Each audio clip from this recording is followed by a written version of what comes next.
Schon vom Medaspis Lean FMD gehört? Wir stellen es vor.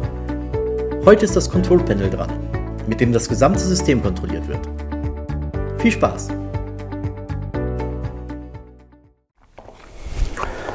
Hey Dennis! Hi Ralf! Na, was machst du? Control Panel. Du siehst dir die Scans an, die du vorhin gemacht hast. So ist es, ganz genau. Ich mache mal ein paar dazu. Bitte. So, 8 Scans mehr. Die werden wir uns jetzt anschauen. Ja, gerne. Einmal aktualisiert in der Scan History. Da sind meine Codes. Da wissen wir genau, was du getan hast. Ja. Wann hast du es getan? Mit dem genauen Datum auf die Millisekunde. Wir wissen, welchen Scanner du genutzt hast, die FFD-Daten von dem jeweiligen Pack. Wir wissen, ob das online passiert ist oder offline. Ja. Da haben wir auch ein interessantes Video dazu. Wir haben, welchen Modus du benutzt hast. Hier in dem Fall hast du gerade Verifikation verifiziert, genau, so nur ist überprüft. Es. Und ich kann jetzt bestätigen, die Codes, die du überprüft hast, sind allesamt aktiv. Das siehst du da. Das sehen wir hier. Stark. Also das Control Panel ist die Übersicht über alle Scan-Aktivitäten, die gewesen sind. So ist es, ganz genau. Und das ist ganz wichtig, dass man das wirklich festhält. Es sind alle Aktivitäten. Das Control Panel, die Scan History, stellt ein Audit Trail dar. Das heißt, jede einzelne Aktion, die du gemacht hast, ist hier festgehalten. Ja. Interessant, und wir gucken uns hier dann direkt im Menü von dem Control Panel um. Wir haben hier die History. Alle Codes, die in den letzten 4 Wochen von dir erfasst worden sind hier drin. Ja. Alles, was länger her ist, alles, was 4 Wochen plus X ist, plus 5 Jahre ist, wirst du im Scan-Archiv finden. Das heißt, falls mal in 3 Jahren die Behörde kommt und fragt, was hast du denn mit Packung XY gemacht, kannst du in dein Archiv gehen und sagen, ich weiß es. So ist es. Auf Knopfdruck. Auf Knopfdruck. Cool. Der nächste Punkt, um den wir uns kümmern, ist der Alert Guard. Ja.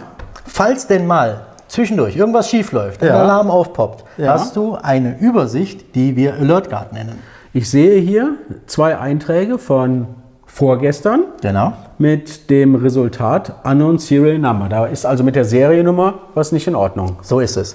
Um jetzt genau zu wissen, was da passiert ist und was zu tun ist, Ja. klicken wir einmal hier drauf und finden alle Informationen, die du brauchst. Ich sehe den Grund, warum der Fehler aufgetaucht sein könnte, unter anderem, weil es eine Fälschung sein könnte. Genau. Ich sehe genau, wer da was zu tun hat, um es zu korrigieren oder Richtig. um das zu bearbeiten. Perfekt. Alles da. Das ist ein hochkomplexes Thema.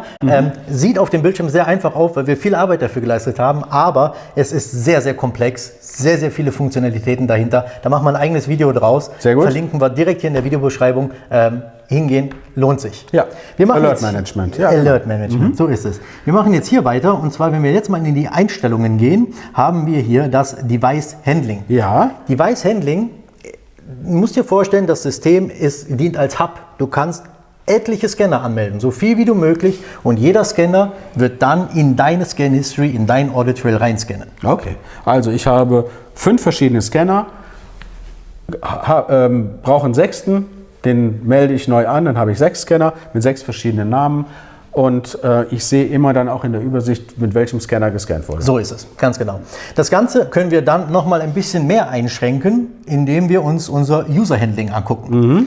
User Handling, du hast es eben gesehen, als du den Scanner gestartet hast, hast du einen PIN eingegeben. Genau. Diesen PIN haben wir vorab hier im User Handling festgelegt.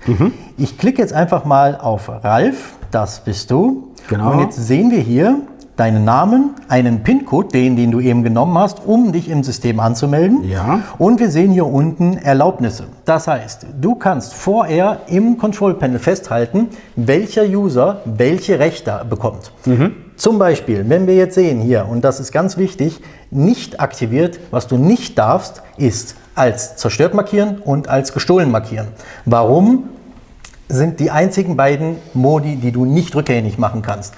Wie du weißt, dispensiert in den Reaktivierungsmodus, und die Dispensierung ist rückgängig gemacht worden. Innerhalb von 10 Tagen, genau. So ist es. Wenn ich aber eine Packung als gestohlen markiere, dann geht es nicht mehr rückgängig genau. zu machen. Und Ganz genau um sich selber zu schützen, dass man das nicht aus Versehen macht, kann man die Operation ausschalten, sodass sie erst gar nicht mehr im Menü des Scanners erscheint und auch nicht aus Versehen ausgewählt werden kann, sodass man da eigentlich gar nichts falsch machen kann. Ganz genau das, ganz genau das.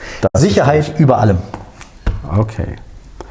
Und zurück in der Scan History. Zurück in der Scan History. Hier sehe ich nochmal meine Packung, die ich gescannt habe, die ja wirklich nur Millisekunden später hier eingetroffen sind. Ganz schön schnell. Aber hallo, warum das so schnell ist, haben wir in einem weiteren Video festgehalten.